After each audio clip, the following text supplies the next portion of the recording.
JEE mains 2023 का first attempt फिलहाल चल रहा है और यहाँ पे अभी तक आपकी 4 शिफ्ट्स हो चुकी है। बट हो सकता है कि शायद आपका पेपर उतना अच्छा ना गया हो, या फिर हो सकता है कि अभी आपका पेपर होने वाला हो बट आपको लग रहा है कि आपकी प्रिपरेशन उतनी बढ़िया नहीं है, तो शायद जेई मेंस आपका उतना अच्छा ना जा पाए। अब यार मन में जो है डाउट्स आने लगते हैं कि क्या आप दूसरी एग्जाम्स को भी क्रैक कर पाओगे, जिसमें से एक जो है काफी ज्यादा पॉपुलर है आपकी बिटसेट 2023 की एग्जाम। तो यहाँ पे मैं बताना चाहूंगा कि पिछले साल भी कुछ स्टूडेंट्स इस कैटेगरी में लाइक करते थे जिनका जेई मेंस उतना बढ़िया नहीं गया था, 70 to 80 परसेंटाइल ही बने थे, बट बिटसेट में उन्होंने 260 प्लस तक का स्कोर अचीव कर लिया था, जबकि उन्हें गैप उतना ही मिला था जितना अभी आपको मिलेगा। तो यहाँ पे उन्होंने ऐसा क्या किया था जिसके थ्रू वो इस स्कोर को ला पाए थे। अब सबसे पहले तो ये चीज समझ लीजिए कि अब आपके पास कोई भी टाइम नहीं बचा है कि आप उसे वेस्ट करें। यहाँ पे आपको जो है कंप्लीटली फोकस तरीके से प्रिपरेशन करनी होगी। और जो भी स्टूडेंट्स बिटसेट 2023 को टारगेट कर रहे हैं उनके लिए हमने क्रैश कोर्स लॉन्च किया है। जी हाँ, ये क्रैश कोर्स काफी ज्यादा रिलेवेंट रहेगा आपकी बिटसेट प्रिपरेशन के लिए, और आप हमारी वेबसाइट 10qchallenge.in पे जाके इस कोर्स में एनरोल कर सकते हैं। एंड अभी इसमें जो है एक स्पेशल डिस्काउंट ऑफर चल रहा है आपका 1000 रुपीज ऑफ का, जो कि कल शाम 7 बजे तक ही वैलिड है। तो तुरंत जाके कोर्स में एनरोल कर लीजिए। कोर्स डिटेल्स की जो लिंक है वो आपको पिन कमेंट में भी मिल जाएगी। अब अगर हम समझे कि कैसे मतलब स्टूडेंट्स के जेई मेंस अच्छा नहीं जाता है बट वो बिटसेट में अच्छा स्कोर ला पाते हैं, तो यहाँ पे जो है आपको समझना होगा कि दोनों ही एग्जाम्स काफी ज्यादा डिफरेंट है। ठीक है, और अगर हम देखें कि किस तरीके से ये एग्जाम्स अपनी डिफरेंट है, तो सबसे पहले तो हम सिमिलैरिटीज पे नजर डालते हैं कि इन दोनों में क्या क्या चीजें सेम है। तो दोनों का ही लगभग जो है आपका कॉमन सिलेबस है। तो ऐसा नहीं है कि आप जो जेई मेंस के लिए पढ़ रहे हो वो आपके बिटसेट में काम नहीं आएगा, या जो बिटसेट के लिए पढ़ रहे हो वो आपका जेई मेंस में काम नहीं आएगा। तो इसलिए अच्छा है कि अगर आप जो है सारे कॉन्सेप्ट जेई मेंस के लिए अच्छे लेवल पे प्रिपरेशन कर लेते हैं तो ये आपके बिटसेट के लिए भी बेनिफिशियल रहेगा। तो जिन स्टूडेंट्स की भी जेई मेंस के लिए अच्छी प्रिपरेशन है उन्हें डरने की बात नहीं है। बस आपको बिटसेट के टाइम पे कुछ पॉइंट्स को याद रखना पड़ेगा जो कि हम फर्दर डिस्कस करने वाले। और 2023 में भी हम ये चीज जो है एक्सपेक्ट कर सकते हैं कि आपके दोनों के ही यहाँ पे जो है 2 अटेम्प्ट हो। जेई मेंस के तो हमें पता ही है कि 2 अटेम्प्ट होने, बट बिटसेट का भी नोटिफिकेशन बाहर नहीं आया है, पर हम ये चीज जो है एक्सपेक्ट कर सकते हैं कि आपके 2 अटेम्प्ट हो। तो ये कुछ चीजें हमें दोनों एग्जाम में कॉमन देखने को मिली, लेकिन डिफरेंसेस यहाँ पे काफी ज्यादा आ जाते हैं।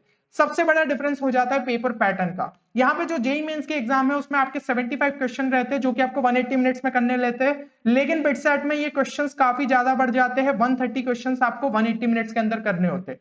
तो यहाँ पे जेई मेंस में हर एक क्वेश्चन के लिए एवरेज देखा जाए तो 2 मिनट 24 सेकंड मिलता है, जबकि कई सारे क्वेश्चन ऐसे भी देखने को मिलते हैं जो कि बहुत ईजी रहते हैं केमिस्ट्री के, जिनमें हम 1 मिनट से भी कम टाइम में कर लेते हैं। तो यार ऐसे करके आप काफी सारे क्वेश्चंस जो है देख सकते हो, अच्छे तरीके से कॉन्सेप्ट अप्लाई करके उन्हें सॉल्व कर सकते हो।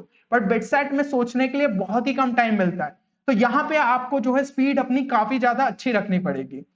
अब यहाँ पे आपको सीधा सीधा सा समझ में आ रहा होगा एग्जाम पैटर्न देख के कि BITSAT is all about speed and accuracy. यहाँ पे जिन स्टूडेंट्स की स्पीड बहुत अच्छी है एंड एक्यूरेसी बहुत अच्छी है वही जो है पेपर में अच्छा कर सकते हैं। तो आप जो है किस तरीके से अपनी स्पीड को यहाँ पे इंप्रूव कर सकते हो, सबसे पहले तो आपको टाइम बाउंडेड क्वेश्चंस प्रैक्टिस की आदत डालनी होगी। आपको खुद को एक टारगेट देना होगा कि इतने नंबर ऑफ क्वेश्चंस मैं इतने टाइम में करूंगा। फॉर एग्जाम्पल अगर आप जो है पहले दिन टारगेट लेके चलते हो कि मुझे 40 क्वेश्चंस जो है करना है आपके 60 मिनट्स में, तो यहाँ पे जो है आप धीमे धीमे टाइम को कम करते हुए ला सकते हो और 1 मिनट में एक क्वेश्चन का जो है टारगेट रख सकते हो। या फिर अगर 40 क्वेश्चन में आपको शुरू में 80 मिनट्स भी लग रहा है तो धीमे धीमे आप अपनी स्पीड को इंप्रूव कर सकते हो। रोज खुद को जो है चैलेंज देते जाना पड़ेगा। देन यहाँ पे ज्यादा से ज्यादा number of BITSAT mock test आपको लगाने पड़ेंगे ताकि आप अपनी स्पीड एंड एक्यूरेसी को जज कर पाओ कि आपकी स्पीड अभी कितनी है और आपको कितना इंप्रूव करना है, क्योंकि फुल लेंथ मॉक टेस्ट दोगे तभी आपको पता चलेगा कि किस तरीके से आप स्पीड इंप्रूव कर सकते हो। अगली चीज है कि स्मार्ट मेथड्स को यूज करना। आपको पता होना चाहिए कि क्वेश्चन को हम कन्वेंशनल अप्रोच की जगह किस तरीके से स्मार्टली जो है सॉल्व कर सकते हैं। तो इस टाइप के लिए जो है यार हमने अपने क्रैश कोर्स में भी काफी सारी शॉर्ट ट्रिक्स को कवर किया है, जहां पे स्टूडेंट्स को बताया है कि आप क्वेश्चंस को किस तरीके से और जल्दी अप्रोच कर सकते हो। स्पेशली मैथ्स में जहां पे स्टूडेंट को बहुत ज्यादा टाइम लगता है उसमें भी जो है हमने ये चीजें बताई है। तो आप जो है कोर्स को जरूर से चेक कर सकते हैं। अब अगर हम बात करें कि दूसरा डिफरेंस जो कि इसमें बहुत बड़ा आ जाता है, that is of questions level. यहाँ पे जो आपके जेई मेंस के क्वेश्चन रहते हैं ना उनके लेवल को अगर हम 10 बोल दे कि वो जो है आपके सबसे ज्यादा लेवल पे है, तो बिटसेट का जो लेवल रहता है वो 7 से 10 के बीच में रहता है। आपके कुछ क्वेश्चंस जो है वो 10 पे भी जाते हैं यानी कि जेई मेंस लेवल के हो जाते हैं, लेकिन मेजोरिटी ऑफ क्वेश्चंस आपके 7 to 8 की रेंज में रहते हैं। ठीक है ना, मतलब 7 यानी कि आपका जो है यहाँ पे इजी टू मॉडरेट के आसपास पड़ जाता है। तो इस लेवल के आपको क्वेश्चंस जो है यहाँ पे देखने को मिलते हैं। बट वही चीज मैं आपको कह रहा हूँ कि बिटसेट में नंबर ऑफ क्वेश्चंस बहुत बढ़ जाते हैं, तो सोचने के लिए हमारे पास टाइम कम रहता है। इस वजह से स्टूडेंट्स को पेपर जो है थोड़ा सा यहाँ पे लेंदी लगने लगता है। देन नेक्स्ट यहाँ पे हो जाता है आपका डिफरेंस एलआर एंड इंग्लिश का। ये काफी बड़ा डिफरेंस होता है, क्योंकि देखो ये सेक्शन जो है सिर्फ आपका बिटसेट में पूछा जाता है, जेईई मेंस में नहीं। तो ज्यादातर स्टूडेंट्स इसको इग्नोर कर देते हैं, ये सोचते हुए कि यार ये तो इजी सा सेक्शन होगा, हम जो है बाद में प्रिपेयर कर लेंगे। लेकिन अगर आपकी प्रैक्टिस अच्छी नहीं रही तो आप इन सेक्शन में भी जो है एक अच्छा स्कोर नहीं ला पाएंगे। इसका वेटेज भी काफी ज्यादा होता है एग्जाम में, 90 आउट ऑफ 390।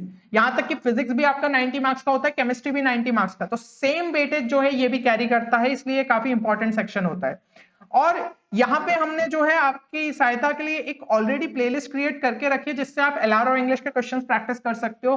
तो उसकी जो लिंक है वो मैं यहाँ पे डिस्क्रिप्शन में आपके लिए डाल दूंगा, तो आप वहां से भी जाके क्वेश्चंस को प्रैक्टिस कर सकते हो। अब यहाँ पे कई स्टूडेंट्स को जो है डिफिकल्टी फेस होती है, नहीं समझ में आता एलआर इंग्लिश के जो है आपके किस लेवल के क्वेश्चन होते हैं और किस तरीके से उन्हें सॉल्व करें। तो यहाँ पे ऑलरेडी हमने आपके लिए जो एक कोर्स लॉन्च किया है एलआर एंड इंग्लिश का, जिसको आप ज्वाइन करके अपनी एलआर और इंग्लिश की प्रिपरेशन को बहुत अच्छे से बूस्ट कर सकते हैं। तो ये एक कंप्लीट कोर्स रहेगा जहां पे स्टूडेंट को बेसिक से बताया जाएगा कि लॉजिकल रीजनिंग में आपको किस टाइप के क्वेश्चन दिख सकते हैं एंड इंग्लिश में किस टाइप के क्वेश्चन दिख सकते हैं। तो इससे जो है आपका यार ये सेक्शन बहुत अच्छे से कवर हो जाएगा।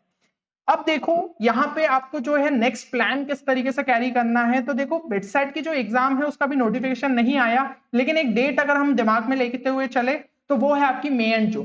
तो अभी से अगर आप प्रिपरेशन स्टार्ट कर रहे हो तो यहाँ पे सिर्फ आपके पास 3 महीने बचेंगे। इन 3 महीनों में ही हमें ऐसा कुछ करना है जिस तरीके से हम अपनी प्रिपरेशन को बूस्ट कर पाए। तो 3 स्टेजेस में आपको चीजों को करना है। स्टेज 1 आपकी यहाँ पे ये होनी चाहिए कि देखो कंप्लीट करना है एटलीस्ट आपको 70 to 80% सिलेबस। अब अगर आपका जेईई मेंस बिगड़ा है तो एक वजह ये भी हो सकती है कि शायद आपका सिलेबस उतना अच्छे से कंप्लीट ना हुआ। तो कम से कम 70 to 80% तो कोई भी एग्जाम के लिए आपको कंप्लीट करना ही होगा। बट बिटसेट में ये हो जाता है कि बेसिक अंडरस्टैंडिंग भी अगर आपको सारे कॉन्सेप्ट्स की है तो चल जाएगा। अगर बहुत ज्यादा इन डेप्थ नहीं है तो बिटसेट में लेवल भी जो है आपका कम ही रहता है क्वेश्चंस का, तो ये चीज समझिए। और यहाँ पे साथ ही साथ आपको शॉर्ट नोट्स प्रिपेयर करना है जिसके अंदर सारे इंपॉर्टेंट फॉर्मूलेस आप लिखते हुए चल रहे हो।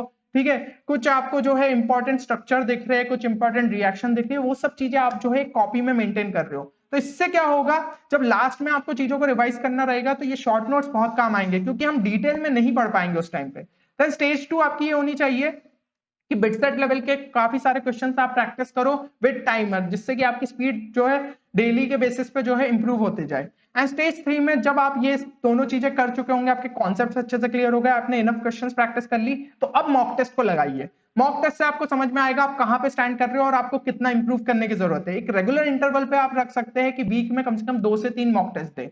ठीक है, और ये शॉर्ट नोट्स आपको हर मॉक टेस्ट से पहले देखना चाहिए। तो इससे क्या है, आपको रहेगा कि यार आप सारी फॉर्मुलेस को एक बार रिवाइज कर लेंगे, फिर कम से कम मॉक टेस्ट के टाइम पे कुछ भूलेंगे नहीं। मॉक टेस्ट में जो गलती हो रही है उनको भी आप शॉर्ट नोट्स में लिखते जाओ, ताकि एंड में जब एग्जाम से जस्ट पहले आप उन चीजों को भी रिवाइज कर लो कि हाँ यहाँ पे गलती हुई थी, एग्जाम में उन गलतियों को नहीं दोहराना है।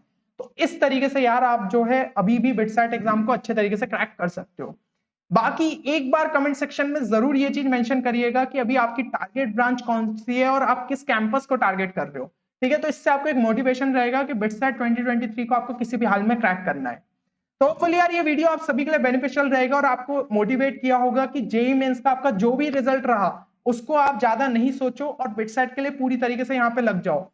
ठीक है, तो चलिए मिलते हैं अगले वीडियो में, तब तक के लिए take care and good bye.